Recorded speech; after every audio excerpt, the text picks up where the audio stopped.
Halo teman-teman, sore ini kita bareng lagi sama Om Riko. Ada pertanyaan ini. Ini sekarang pertanyaannya dari cewek. Oh, dari cewek? Iya, dari cewek. Menarik. Karena memang kalau Om Riko dulu bilang kan bersejiwa ini sebenarnya kalau para cewek tahu, para cewek akan mengajak para suaminya untuk belajar bersejiwa kan. Iya. Karena manfaatnya buat para istri itu sangat di luar ekspektasi yang sudah terjadi umum. Iya. Sangat sangat membahagiakan para istri kan gitu. Iya. Nah, ini pertanyaannya menarik karena sejalan sama tujuan bersejiwa.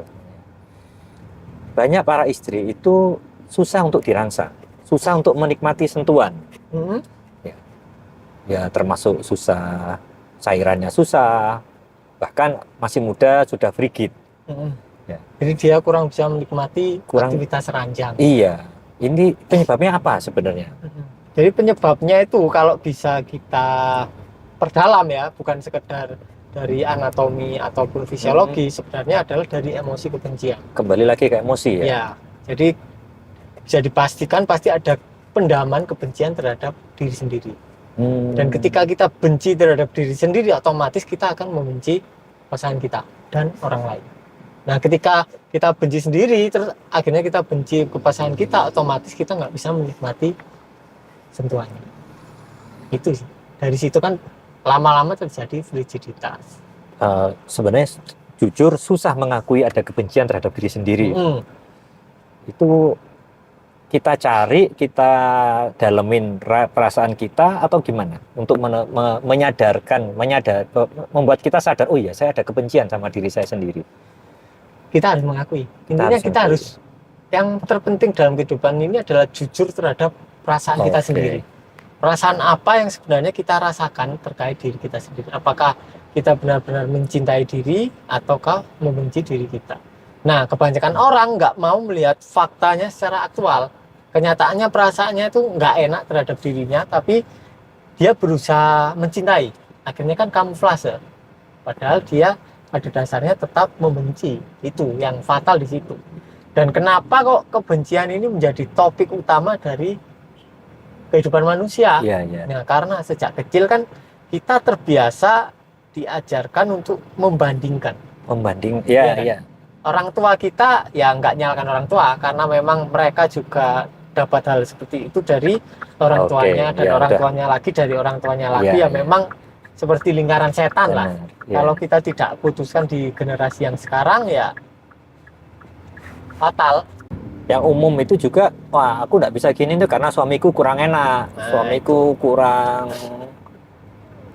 kurang mesra atau apa ya kan. Kebanyakan kan akhirnya istri-istri merasa bahwa merasa ya ini bukan saya ini yang salah gitu. Iya. Nah, itu kan dari situ kan hasilnya udah kelihatan kalau dia melimpahkan kebenciannya ke pasangannya. Jadi memang soal pembandingan ini soal yang sangat-sangat akar lah.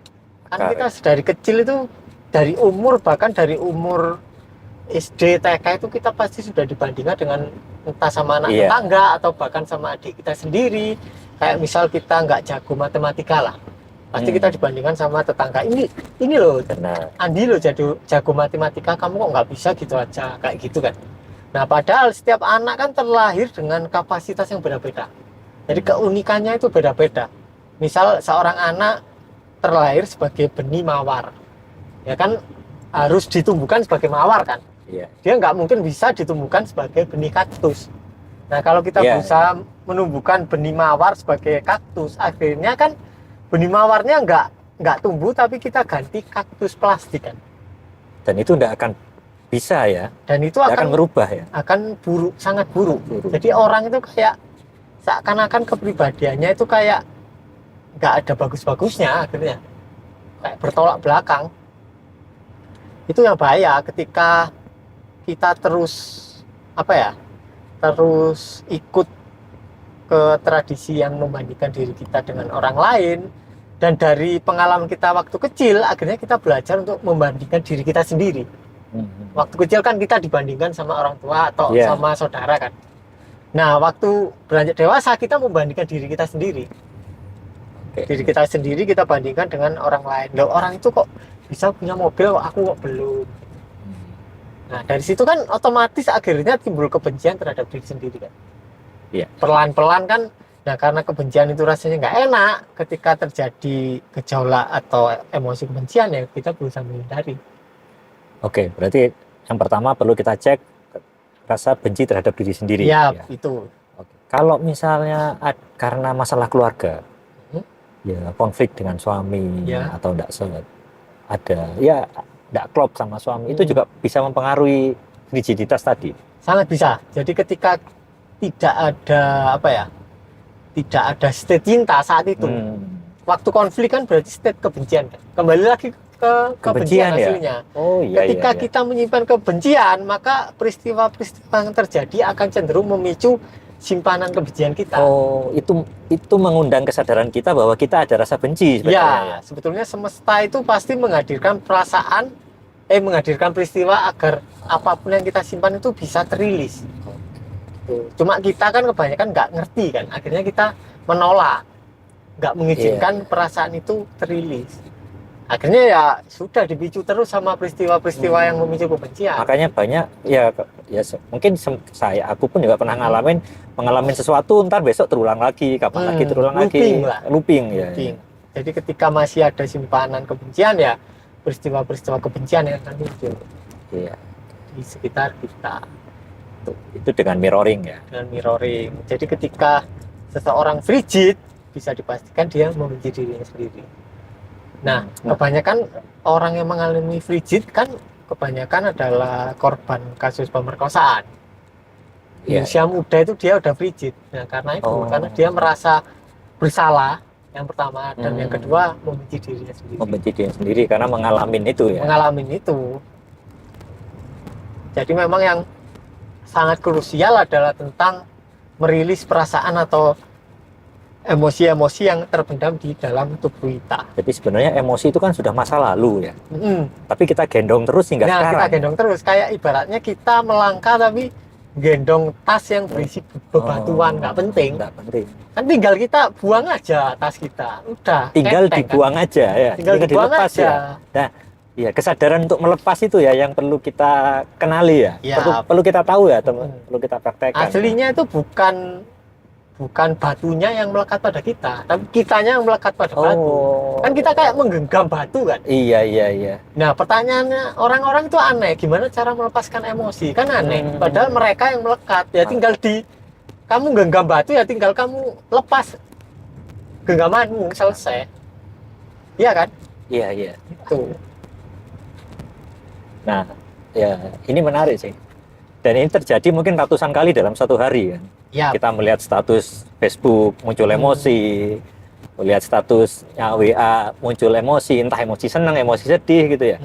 Nah, itu disadarin untuk kita melepaskan dari emosi tadi. Ya. Nah ini susahnya itu bisa jadi tricky. Ketika kita berusaha melepaskan itu nggak lepas. Nggak lepas. Oke, maka jadi gimana? Solusi yang paling baik adalah membiarkan, menerima emosi itu hadir apa adanya. Dan biarkan lepas sendiri, pasti lepas. Cuma kalau kita berusaha melepas, akhirnya nggak lepas. Karena kita berusaha. Iya. Karena untuk melepaskan kan kita tinggal nggak berusaha. Tinggal apa ya? Yang semula menggenggam kan tinggal dibuka. Buka ini kan bukan usaha kan? Iya. Nah kalau kita berusaha membuka ya tetap menggenggam. Usaha itu pasti menggenggam. Nggak ada ceritanya gini ini usaha, nggak ada. Ini kan natural. Ya kalau gini nggak natural. Iya. Misal nih jengkel sama suami.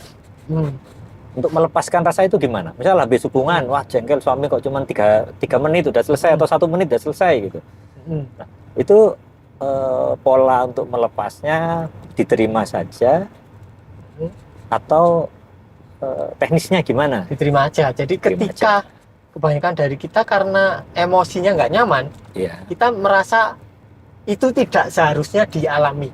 Nah itu kuncinya, tidak seharusnya dialami. Nah padahal semua emosi itu layak untuk dialami. Layak, nggak nyaman apapun, semua emosi adalah layak untuk dialami. Jadi dipersilahkan gitu dipersilahkan masuk. Ketika dia dipersilahkan kita merasakan secara total, kita persilakan untuk kita alami, maka ya dia akan lewat sendiri. Tapi Jadi- ketika kita tidak mempersilakan, malah menolak, ya dia akan mengetuk pintu kita 24 jam. Itu yang bikin penderitaan. Aslinya penderitaan itu tidak disebabkan oleh emosi, tapi oleh penolakan kita terhadap emosi. Jadi emosi apapun tuh ya kayak angin lewat gitu aja ya. Ya, kayak angin lewat.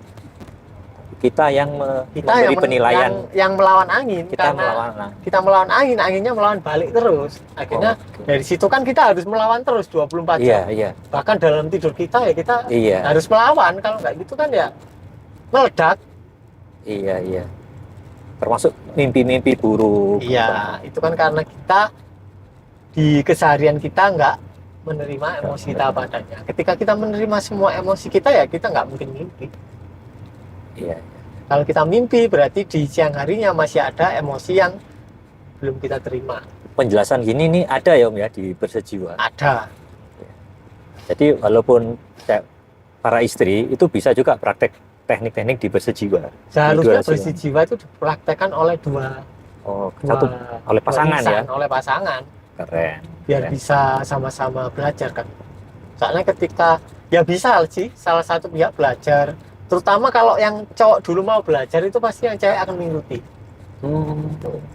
Jadi buat para cowok yang praktek itu nanti pasangannya akan tertulari gitu. Iya, akan tertulari. Ya kalau bisa diajak, Kalau bisa Praktek diajak, bareng ya. iya, lebih enak kan? karena prakteknya kan sangat simpel Om ya. Ya sangat simpel, Sangat mudah, menyenangkan kan? menyenangkan. Tidak perlu bayar, tidak perlu beli sesuatu yang harus dikonsumsi. Iya, jadi kan Tidak ada resiko ya. kalau kita total kan lebih murah. Lebih Dari murah. total biaya tahunan yang kita perlukan untuk beli obat Iya. kuat. Benar. Dan sekarang obat kuat mereknya apa ya, obat kuat Ya, di Shopee itu loh paling Iya.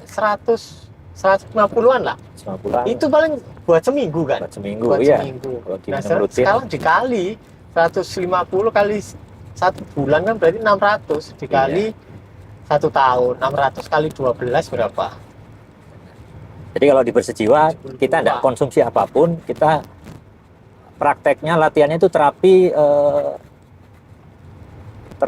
rilis emosi sama mengembalikan fungsi tubuh. Iya, sama Ke default mengembalikan ya? fungsi tubuh ke default. Karena defaultnya semua manusia itu pasti berdurasi lama. Kalau kamu Pasti nggak berdurasi lama, berarti kamu nggak ada di state defaultnya.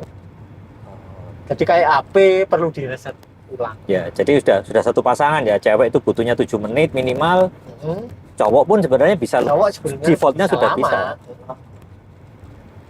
Kalau nggak lama berarti ada endaman emosi yang tersangkut ataupun kebiasaan-kebiasaan yang menyebabkan hal itu terjadi.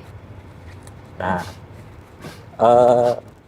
untuk teknik membuat nyaman pasangan ya, terutama kita kan yang paling banyak kan kayak yang beli obat kuat atau yang terbuka untuk memperbaiki masalah seksual itu kan cowok biasanya ya. Iya.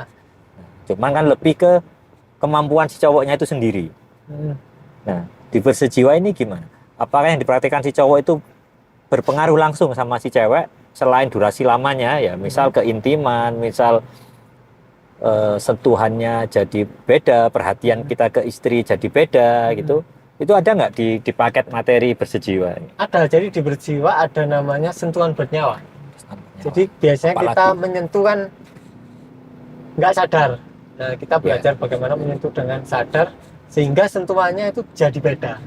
Nah, karena ini belum hampir seluruh orang di kebanyakan di semua lah di bumi Ya. ini belum banyak yang paham tentang sentuhan. Kalau kalian belajar ini, kalian pasti akan menjadi orang yang berbeda dibanding orang-orang pada umumnya. Itu jadi keunggulan itu.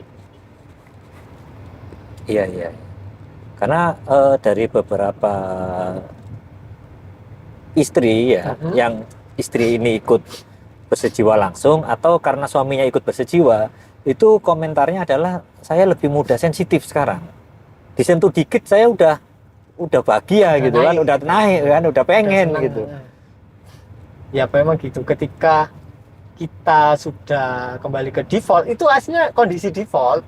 Kondisi default. Oh, Cuma ya karena kita sudah dapat program-program, terus kebiasaan-kebiasaan yang menjadikan tubuh kita punya mekanisme ejakulasi dini, terus pendaman emosi, akhirnya ya kayak HP penuh memori itulah.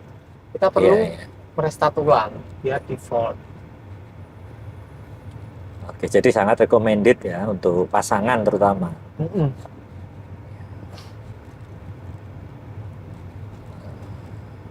Oke, Om, ada lagi yang mau ditambahin? Cukup sih, Cukup ya, sudah banyak itu. udah banyak. Nah, bagi para istri, cewek-cewek yang pengen mengetahui lebih detail, monggo terbuka, silahkan bisa langsung ditanyakan juga. Karena masalah ini sebenarnya bukan hanya masalah cowok gitu. Para istri punya haknya sendiri untuk merasakan keintiman ini. Iya, Jadi nggak tergantung ke cowok ya. iya, karena kan apa ya, kenikmatan seksual ini kan hak semua gender. Benar. Mau cewek mau cowok ya seharusnya dapat kenikmatan. Misalnya ceweknya yang ikut itu bisa mempengaruhi nggak buat cowoknya? Bisa berpengaruh. Kan ada berpengaruh. salah satu member peristiwa Iya, yang iya. cewek yang ikut, yang cowok belum. Lama-lama ketularan. Lama ketularan. Lama-lama pertama ejakulasinya paling 3 menit, sekarang udah bisa 30 menit. Bisa 30 menit. Oh. Tetap pengaruh. Oke, baik teman-teman, saya kira cukup untuk materi kali ini. Nanti kita lanjut di video-video berikutnya. Makasih Om Riko. Sama-sama.